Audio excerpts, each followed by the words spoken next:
How's it going, everybody? This is the Stimulus Check Hub here to give you your daily stimulus check and unemployment benefits updates and the latest information. If you are new to the channel, make sure to hit that subscribe button down below.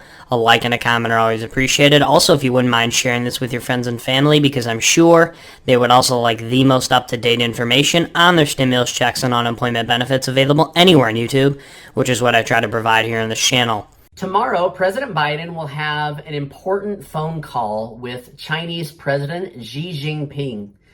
They are expected to discuss COVID, Russia, Ukraine, how our two countries continue to do business together. It's not clear whether they will address China's buying Russian oil that the U.S. gave up buying, or if they'll leave that to the side. So far, China has been very supportive of Russia, but publicly said, we've got no issue with Ukraine, and so we're staying out of it. It's also not known if Biden will bring up the Taiwan situation or not. Governor Gretchen Whitmer and Michigan's Attorney General Dana Nessel are asking President Biden to use executive action to immediately close Pipeline 5 in Michigan. They say oil pipelines run too great of a danger to the environment and to the people, and they need President Biden to step in because Enbridge Oil refuses to stop moving oil. Now, Enbridge is a Canadian oil company that many politicians own stock in because of their consistent income and also their dividend. Nessel says it will only account for a few pennies in gas price if we close it down. But Enbridge says, are you kidding me? It will have an 11% spike in gas price, and we provide over 55% of the propane to this region of the country. So we might see another pipeline closure if leaders in Michigan are able to get their way with President Biden. A new poll shows 71% of Americans want President Biden to restart the XL Keystone pipeline and other pipelines to help oil companies pump more oil and safely transport it here at home. 25 Republican governors have called on President Biden to create more pipelines and allow oil companies to drill in oil-rich areas, not the 9,000 permits that have no oil under them. Many Democrat governors are asking President Biden for a bailout so the government leaders can lower the gas tax in their area, but not eliminate the tax revenue that they would miss out on. President Biden, for the first time, showed a crack.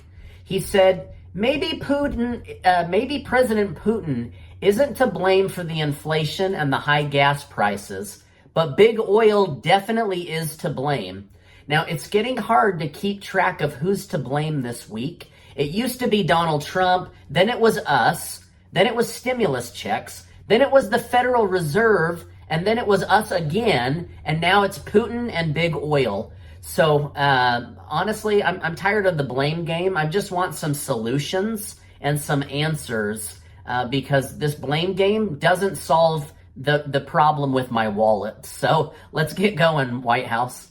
Now, one solution is to continue to badmouth the oil companies and tell them how you're going to phase them out, remove their subsidies, put them out of business, and then beg them to drill more oil and lower gas prices so that it doesn't impact your ability to get votes in November. That's the current plan. That's what they've been doing. Nearly every leader in power has been bad-mouthing big oil and publicly has said that they want to put big oil out of business. Now they're begging and demanding that they produce more product and make it cheaper. So, I mean, would you pay attention to somebody who bad-mouthed your business over and over again and then demanded you ramp up production? I mean, I don't know that I would. Another solution, and a solution that I think actually has some merit, and it's getting some attention now, is this idea of a $300 a month fuel voucher that people can use if they make under a certain amount of income. Now, I've got to be honest, they haven't released any kind of income cap data, So I'll be watching for that. But this is starting to get traction. Let me tell you what some economists are saying. Ian Shepherdson, chief economist for Pantheon Macroeconomics, said, "If I were a Democrat leader in the House, I'd bring forward a bill to give $50 billion in gas price relief to low-income households and defy Republicans to vote against it." Shepherdson said it would keep the economy growing and moving while helping millions of families, and they couldn't blame it on rising inflation because it would only constitute 0.2% of the national GDP. Plus, all the money is spent right here in the United States. Senior economic advisor Stuart Hoffman said fuel vouchers are a no-brainer. It allows people to get to work. It keeps the economy going. Hoffman said it would be worth every penny to keep our country free and safe. Greg Valliere, chief strategist for U.S. Policy Strategists, said, "This is a great idea. It would help people get fuel at a better price. Then, if they don't use all of the vouchers on fuel each month, later, many months later, they could redeem it for cash from the U.S. Treasury. Some of them will drive less just to get that cash down the road, while others will use it each month to lower the costs for their family." So basically, he's saying, listen, there's going to be people that will use less gas in order to get that money down the road. And you put the money down the road so that they're not just incentivized to go cash it in right now and buy alcohol or a new PlayStation or whatever it is. So it stays on fuel. And then down the road, if it's not used, then it converts to cash. So anyway, this is just to give you an idea of what three strategists are saying and talking about as this topic starts to pick up traction in Washington, D.C. So again, like I said yesterday, I don't want to get anyone's hopes up. This is still being debated. It's still being talked about. But now economists are joining the conversation and pointing out the good, the bad, and the ugly of the $300 a month fuel voucher idea.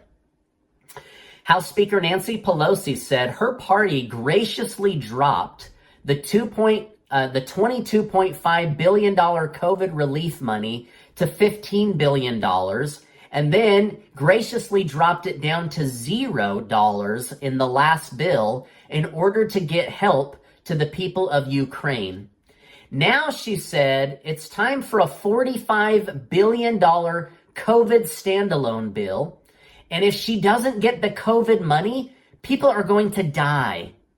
So now she wants almost double what she asked for, and she's trying to pitch it against, but we did so much good for the people in Ukraine. So I don't know what's going on. It seems a little bit fishy to me, but I don't have an answer for you. So I'm just going to let you know that's what's in the news today. Okay, a big bombshell story coming out of New York. Chris Cuomo announced he is suing CNN for $125 million for wrongfully firing him and ruining his career. He said they had better pay up or he's going to start revealing CNN's darkest, deepest secrets. Kind of makes you wonder what he knows, right? He said, here's an example. He said, I know you coordinated with my brother, then governor of New York, Andrew Cuomo, to do all of his COVID press conferences during time slots where CNN had low ratings. He said, you used my brother and fear to scare the American people into watching you every day to improve your numbers during a certain time slot. Wow. So they used fear to control the American people to improve their ratings. They coordinated with an American governor, and now it seems Chris Cuomo is using blackmail to get over $100 million. You guys, I can't make this stuff up. I am shocked every day by the stories I read and research. You can't believe the stories I don't share with you because I'm afraid YouTube will shut down my channel. Anyway, I'm guessing CNN will never admit that they purposely used fear tactics to get you to watch them, and they coordinated with a governor in order to improve their ratings. But look it up. It's all in the news today. Well, I hope you guys enjoyed this video. Make sure to hit that subscribe button down below. A like and a comment are always appreciated. Also, if you wouldn't mind sharing this with your friends and family, because I'm sure they would also like the most up-to-date information on their stimulus checks and unemployment benefits available anywhere on YouTube. Have a good one.